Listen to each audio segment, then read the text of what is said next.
یہ میسج خاص طور پر شوہروں کے لیے ہے۔ ان کو چاہیے بیویوں کے متعلق دیکھیں، بیوی جو ہوتی ہے نا جی، وہ 3 4 5 محبتیں اس کو پہلے ملی ہوتی ہیں، وہ ساری محبت پیار الفت وہ چھوڑ کے آئی ہوتی ہے، اگرچہ دل میں رہتی ہے لیکن وہ حالات نہیں رہتے جو پہلے تھے۔ مثلا اس کو ماں کی محبت ملی بچپن سے، اور جن کی اولادیں ہیں وہ سمجھتے ہیں کہ بیٹی کو بندے کس انداز سے پالتے ہیں، کس ناز اور نخرے سے پالتے ہیں۔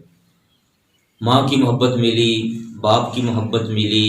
بھائیوں کی محبت ملی، دادی اور دادا جان وغیرہ کی محبت ملی، نانی نانا کی محبت اور پیار ملا، خالائیں جو ہوتی ہیں، پھوپھیاں ماسیاں، ان ساروں کی محبت بیوی کو ملتی ہے۔ جب اس کی شادی ہوتی ہے تو وہ شادی کے وقت ساری محبتوں کو، ان الفتوں کو چھوڑ کر وہ اپنے شوہر کے پاس آ جاتی ہے۔ اب شوہر کے اندر یہ قابلیت ہونی چاہیے، معاملے کو سلجھانے کی اتنی قابلیت ہونی چاہیے کہ وہ اس خاتون کو، اپنی بیوی کو، نہ ہی تو ماں کی محبت،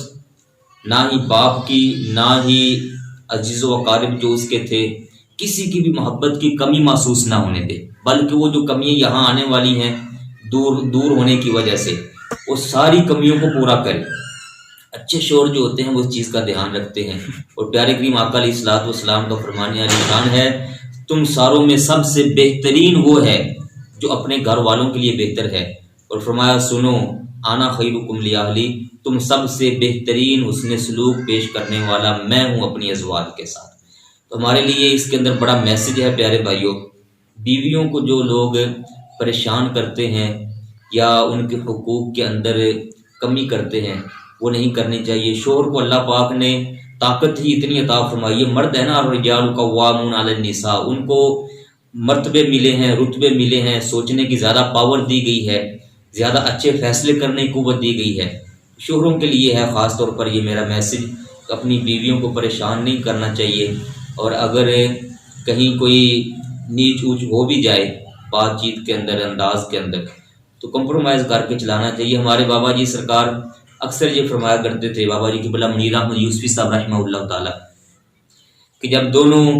میاں بیوی میں کوئی بات چیت ہو تو ان میں سے کسی ایک کو چاہیے کوئی جھک جائے۔ اگر دونوں اکڑ جائیں گے، آمنے سامنے کھڑے ہو جائیں گے تو نقصان ہوگا، اس کا جو رزلٹ ہے وہ خطرناک آئے گا۔ جب دونوں میں سے کوئی ایک جھک جائے گا دوسرے کی طرف، دوسرے کے موقف کی طرف، دوسرے کی رائے کی طرف،